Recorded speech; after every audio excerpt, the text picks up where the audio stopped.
எல்லாருக்கும் வணக்கம். இன்றைக்கி நம்ம வீடியோவில் என்ன பார்க்க போகிறோம்னா, இன்றைக்கி சோயா மஞ்சூரியன் தான் செய்ய போகிறோம். நம்ம சிக்கன் மட்டனெல்லாம் வேண்டாங்க, இந்த மாதிரி செஞ்சால் இதுவே நம்ம சாப்பிட்டுக்கலாம். வாங்க இப்போ சோயா மஞ்சூரியன் எப்படி செய்கிறது அப்படின்னு பார்க்கலாம். சோயாவை சுடுதண்ணிக்கில் போட்டு எடுக்கணும். அதுக்காக நான் பாருங்கள் சுடுதண்ணி வச்சுருக்கிறேன். நல்லா கொதிக்க வச்சு சோயாவை போடணும். பாருங்கள் நல்லா காஞ்சிட்டு வருது. இப்போ நம்ம எடுத்து வச்சுருக்கிற சோயாவை சேர்த்துக்கலாம். மாதிரி போட்டுட்டு இதில் கொஞ்சம் போல் கல்லுப்பு போட்டுக்கணும். நல்லா அந்த தண்ணிக்குள்ள கொஞ்சம் நேரம் இந்த மாதிரி எல்லாத்தையும் அமுத்தி விடுங்க. இது ரொம்ப நேரம் அடுப்பில் இருக்கணும் அப்படிங்கிறது இல்லை. அதாவது நல்லா சுடுதண்ணியை கொதிக்க வச்சு இது போட்டால் போதும். நல்லா அது புசு புசு புசுன்னு வந்துடும். அப்புறம் அடுப்பை ஆஃப் பண்ணிக்க வேண்டியதாக போதும். அடுப்பை ஆஃப் பண்ணிவிட்டு கொஞ்சம் நேரம் இந்த சுடுதண்ணிக்குள்ளே கிடக்கணும். இப்போ இது கொஞ்சம் நேரம் இருக்கட்டும். அதுக்குள்ளே இதுக்கு தேவையான மசாலாவுக்கு தேவையான பொருட்கள் எடுத்துக்கலாம். இப்போ நம்ம மசாலாவுக்கு தேவையான பொருட்கள் எடுத்துக்கலாம். 1/2 ஸ்பூனு வெறும் மிளகாத்தூள், 3/4 ஸ்பூனு காஷ்மீர் மிளகாத்தூள். கலருக்காக நான் சேர்க்குறேன். நீங்கள் வேணும்னா சேர்த்துக்கோங்க, வேண்டாட்டி விட்டுறலாம். இதில் காரம் இருக்காது. கொஞ்சமாக மஞ்சத்தூள், 1 ஸ்பூனு கரம் மசாலா அல்லது மட்டன் மசாலா, சிக்கன் மசாலா எது வேணாலும் போட்டுக்கலாம். நான் சிக்கன் மசாலா போடுறேன். கோழி சில்லிக்கு போடுற மாதிரியே நல்லாயிருக்கும். அதனால் நான் 1 ஸ்பூனு சிக்கன் மசாலா சேர்த்துக்கிறேன். இஞ்சி பூண்டு ரவை ஒரு 3/4 ஸ்பூனு, 1/2 ஸ்பூனு கார்ன்ஃப்ளவர் மாவு, 1 ஸ்பூனு மைதா மாவு. நான் ஏற்கனவே சோயாவில் உப்பு போட்டிருக்கிறேன். இந்த மசாலாக்கு மட்டும் கொஞ்சம் போல் சால்ட்டு. இப்போ மசாலாக்கு தேவையான பொருளெல்லாம் எடுத்தாச்சு. இப்போ இது இருக்கட்டும். ஒரு வாரமாக நம்ம ஊற வச்சுருக்கிற இந்த சோயாவை பாருங்கள் நல்லா தண்ணியெல்லாம் உறிஞ்சிட்டு இருக்குது. இப்போ இது இப்படியே தண்ணியை வடிச்சிட்டு அள்ளிடணும்.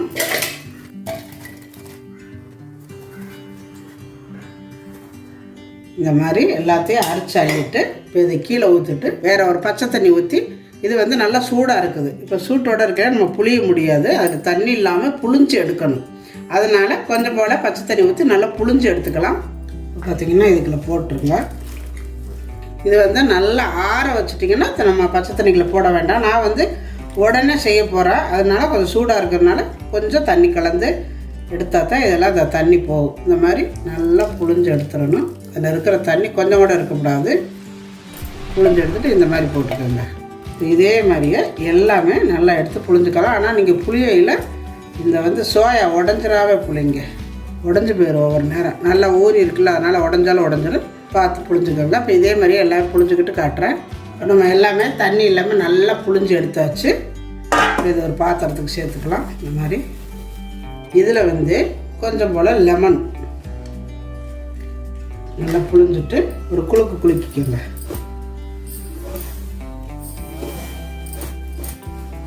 நல்லா இந்த மாதிரி குலுக்கிக்கணும். அப்போ தான் எல்லாத்துலேயுமே அந்த லெமனோட சாறு இறங்கும். இப்போ இதில் நம்ம எடுத்து வச்சுருக்கிற இந்த மசாலா ஐட்டமில் அதை சேர்த்துக்கணும். கலக்கி விட்டுருங்க. ஃபஸ்ட்லேயே மாவை போட்டுறாவே முதல்ல மசாலையெல்லாம் போட்டு கலக்கணும். எடுத்து கொஞ்சம் கொஞ்சமாக தூவிக்கணும். தண்ணியெல்லாம் விடக்கூடாது. இதை நல்லா முதல்ல பிணைஞ்சு பார்த்துட்டு அதுக்கப்புறம் தான் தண்ணி விடுறதுன்னா விடணும். இந்த மாதிரி உங்களுக்கு மைதா மாவா கார்ன்ஃப்ளவர் மாவு பத்தலைன்னா கொஞ்சம் சேர்த்துக்கோங்க. ஆனால் இது எண்ணெய்க்கிற போடையில் கொஞ்சம் மாவு தன்மையோடு இருக்கணும். பாருங்க நம்ம தண்ணி விடலை, கரெக்டாக இருக்குது. இது ஒரு 10 நிமிஷம் ஊறணும். அதுக்கப்புறம் பார்த்தோம்னா தண்ணி பத்தலைன்னா நம்ம தண்ணி விட்டுக்கணும். இல்லைன்னா இப்படியே வச்சுக்கலாம். இப்போ இது இப்படியே இருக்கட்டும். நல்லா அமுத்தி வச்சுட்டிங்கன்னா கொஞ்சம் நேரத்தில் அதில் இருக்க தண்ணியெல்லாம் இன்னும் கூட நல்லாயிருக்கும். பத்தலைன்னா தண்ணி விட்டுக்கலாம். இப்போ இது இருக்கட்டும். இப்போ 10 நிமிஷம் ஆயிடுச்சு.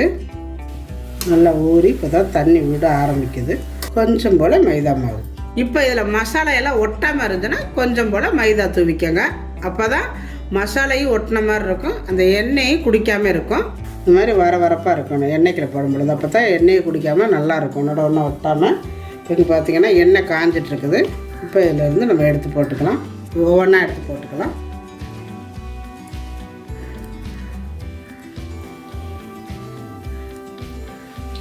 இந்த மாதிரி போட்டுட்டு நம்ம அதை ஒன்றும் டிஸ்டர்ப் பண்ணக்கூடாது. அது பாட்டில் வேகணும். இல்லைன்னா அந்த மசாலையெல்லாம் எண்ணெய்க்குள்ள கரைஞ்சிடும். அதனால் கொஞ்சம் நேரம் வேக விட்டு தான் நம்ம கிண்டி விடணும். இப்போ வேகட்டும். பாருங்கள் நல்லா வேகவும் இன்னும் வந்து நல்லா புஷ்ஷுன்னு வெந்திருக்குது பாருங்கள். இப்போ லைட்டாக வெந்துருச்சு. இப்போ வந்து லைட்டாக திருப்பி விட்டுக்கணும். பாருங்கள் வெந்துருச்சு, நம்ம எடுத்துக்கலாம். இது வந்து வேகணுங்க அப்படிங்கிறது இல்லை, மசாலா எல்லாம் உள்ளே இறங்கி நல்லா மொறுமொறுப்பாக வந்து எடுத்துட வேண்டியதுதான். பாருங்கள் நல்லா குண்டு குண்டாக எவ்வளோ அழகாக வந்திருக்குன்னு. இது அப்படியே கூட சாப்பிட்லாம், நல்லாயிருக்கும். ஒன்றா போடுங்க அந்த மாதிரி.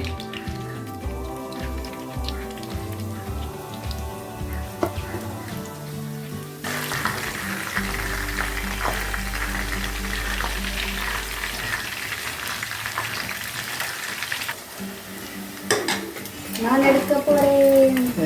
எப்படி இருக்குன்னு பார்த்து சொல்லுங்கள். எல்லாமே பொரிச்சு எடுத்தாச்சு, இன்னும் கொஞ்சம் தான் இருக்குது. இப்போ இது எல்லாத்தையுமே போட போகிறோம். எண்ணெய் அப்படியே இருக்குது பாருங்கள். நீங்கள் கூட நினைக்கலாம், என்னடா இது எண்ணெயை குடிச்சிருமே இப்படி போடுறாங்களேன்னு. எண்ணெயெல்லாம் குடிக்காது. நான் போடுற மாதிரி போட்டிங்கன்னா கொஞ்சம் கூட எண்ணெய் குடிக்காது. இப்போ பாருங்கள் நம்ம எல்லாமே பொரிச்சு எடுத்தாச்சு. இது இப்போ சாப்பிட்றக்கே நல்லா இருக்குது. இதை வந்து நம்ம வந்து சிக்கன் மஞ்சூரியா மாதிரி செய்ய போகிறோம். இன்னும் நல்லாயிருக்கும். இப்போ இது இருக்கட்டும். எண்ணெயெல்லாம் ஊற்றிட்டு அதே வடச்சட்டியை அடுப்பில் வச்சுருக்கிறேன். கொஞ்சம் போல் எண்ணெயோட இதில் கொஞ்சம் போல் வெங்காயம் பொடியாக வெட்டினாலும் சரி, இல்லை கொஞ்சம் பீஸாக பெருசாக வெட்டிக்கிட்டாலும் சரி. நான் வந்து பொடியாக வெட்டியிருக்கிறேன். இப்போ இந்த வெங்காயத்தில் சேர்த்துக்கலாம். ஒரு 4 பச்சை மிளகாய், கொஞ்சம் போல் கருவேப்பிலை, 1-2 தட்டி எடுத்தால் பூண்டு இதையும் சேர்த்துக்கலாம்.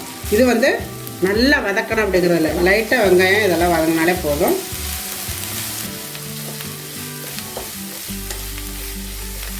இந்த அளவுக்கு வதங்கினாலே போதும். இப்போ இதில் காரத்துக்கு லைட்டாக மிளகாத்தூள் சேர்த்துக்கோங்க. கொஞ்சம் போல் லைட்டாக மிளகாத்தூள். இந்த மசாலாக்கு தகுந்த அளவு சால்ட்டு போட்டுக்கணும். இதில் கொஞ்சம் போல் தக்காளி சாஸ் விட்டுக்கோங்க. கொஞ்சம் போல் சோயா சாஸ். இப்போ கொஞ்சம் போல் வினிகர் சும்மா லைட்டாக, அது 1 ஸ்பூன் விட்டுக்கோங்க போதும். இதை ஊற்றி எல்லாத்தையும் நல்லா கலக்கிங்க. இந்த மாதிரி கலக்கிட்டு 1.5 ஸ்பூனு கார்ன்ஃப்ளவர் மாவு எடுத்துருக்குறேன். இதில் கொஞ்சம் போல் தண்ணி ஊற்றிக்கோங்க. அந்த மாதிரி தண்ணி ஊற்றிட்டு இதை நல்லா கலந்துக்கோங்க. நல்லா இதை கட்டி இல்லாமல் கலந்துட்டு இதில் ஊற்றி நல்லா கொஞ்சம் கிரேவியாக வரணும். அப்போ தான் நம்ம வச்சுருக்கிற அந்த சோயாவில் சாரும், இல்லைன்னா வரப்பாக இருக்கும். இந்த மாதிரி ஊற்றிக்கிட்டிங்கன்னா நல்லா கிரேவி மாதிரி இருக்கும். அப்போ அந்த இதிலலாம் உள்ள சாந்து சோயாவில் நல்லாயிருக்கும். இந்த மாதிரி கட்டி இல்லாமல் நல்லா கலக்கிக்கோங்க. இப்போ இதில் ஊற்றிக்கலாம். ஊற்றிட்டு இன்னும் கூட கொஞ்சம் தண்ணி விட்டுக்கோங்க. உங்களுக்கு வேணும்னா கொஞ்சம் தண்ணி விட்டுக்கோங்க, அப்போ தான் கிரேவி கிடைக்கும்.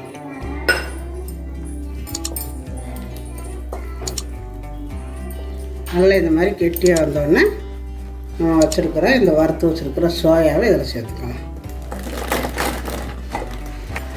நல்லா இந்த மாதிரி பரட்டி விட்டுக்கோங்க.